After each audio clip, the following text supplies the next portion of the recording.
In this lecture, we're going to talk about the broad match keyword match type, and I'm breaking down, I took the time to create slides and example scenarios for each one of these match types, even though you might have understood them, because they're really, really important and it's worthwhile understanding them at a deeper, more analytical level. Broad match is the default match type when you create a keyword inside an ad group in Google Ads. Why? Why would you think broad match is the default match type? Well, you guessed it, because it's going to get you to spend the most amount of money in the fastest amount of time. So broad match is that default match type captures the most clicks and impressions used with extreme caution and care. And I say that to warn you about the amount of traffic a broad match keyword has the potential to pick up. And I've seen a lot of horror stories, but not to dissuade you from using them.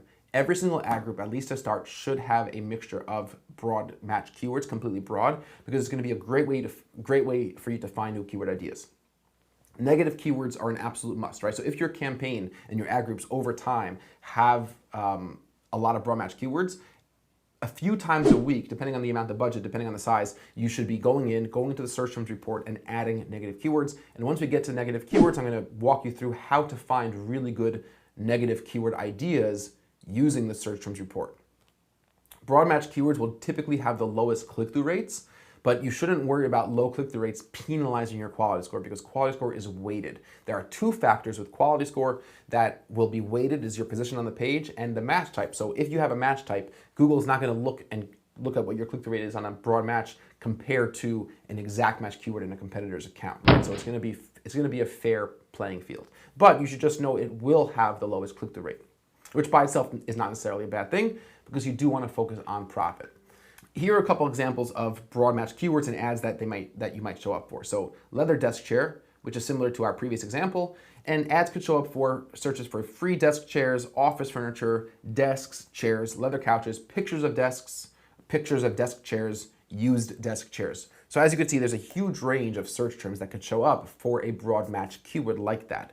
Another quick example, say you have wood corner desk is your search term.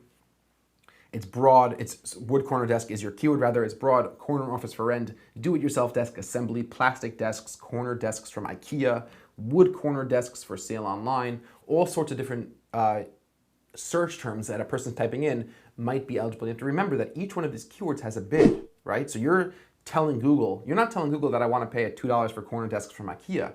You're telling Google that I want to pay $2 for wood corner desks. And that includes all these potential ranges that will inherit that same $2 bid. All the search terms, and you might have thousands of search terms that could trigger one given keyword, is inheriting that bid. And if it's target CPA, and I want all the keywords in this ad group to aim for a CPA of $90, then Google's going to assume that any given keyword is going to inherit that bid for all these search terms that are available to you. Let's just run through a couple of pros and cons of broad match.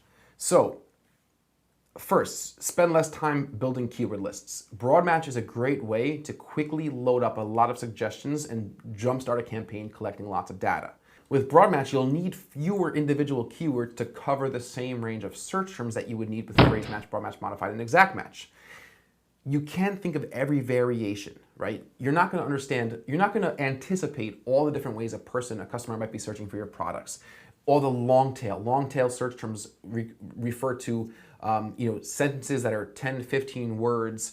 And again, remember that a keyword can't be more than 10 words, but ads that are search terms that are long sentences could still trigger a keyword, even if they're above 10 words. So you're not going to think of all the different ways a person might talk and want to look for your products and services.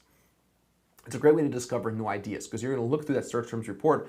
Google will show you, through the search terms report, Google will show you all the actual queries that led to impressions and clicks on your keywords. It's one of the most valuable, I would say it's the most valuable report inside the entire Google Ads interface, is that search terms report. And we're going to spend time in it, understanding it, and figuring out how we could use it to our advantage.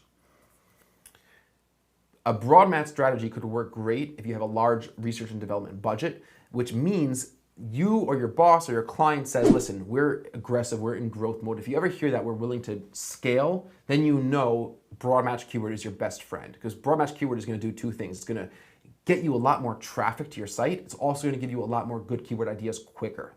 It's also going to give you a lot of good negative keywords ideas quicker. So if you want to have an account that is performing as best as it can in as quick amount of time, broad match keyword is actually your best friend. It's counterintuitive because broad match keyword will waste the most amount of your money. But if you're able to stomach a loss for the sake of investing in a better performing account, and that's how you phrase it to your client, or that's how you should conceptualize it for yourself, broad match keyword could work is the best way to do that. Broad match keyword should always be used with extensive negative keyword lists. And those two things together, good negative keyword lists, good negative keyword optimization schedules, doing it on a recurring basis, plus accounts that have a lot of broad match keywords, actually could be a very good long-term result. We have campaigns for clients that are spending a lot of money, and I would say 80 to 90% of their entire account is all broad match keywords. And that's because we're extremely diligent in adding negative keywords on a recurring basis, very frequently, making sure the account is always performing well. Broad match keyword will often give you the cheapest cost per click. That's not necessarily a good thing, but it's just a fact. Why? When I have a broad match keyword, Google's entering me into a full range of searches. So some of those searches will have less commercial intent, there'll be more peripheral searches, and they'll be less competitive. Fewer competitors will be bidding on those search terms, which means that they might trigger a broad match keyword, even if that exact variation of my broad match keyword is a highly commercial intent keyword. It's a very competitive term. Let's say leather desk chairs for sale online, but that might trigger a search for pictures of leather desk chairs. And pictures of leather desk chairs does not indicate commercial intent to buy, and the click for that keyword will be much less. So in aggregate, my average CPC for broad match keywords over the course of 50, 100, 10,000 clicks will typically almost always be much less than its phrase exact and broad match modified counterparts for that same exact keyword. What are some of the downsides of broad match as we've spoken about? We're going to spend a ton of money very fast on bad clicks. Remember, because you're giving Google total autonomy with matching up search terms with your keyword.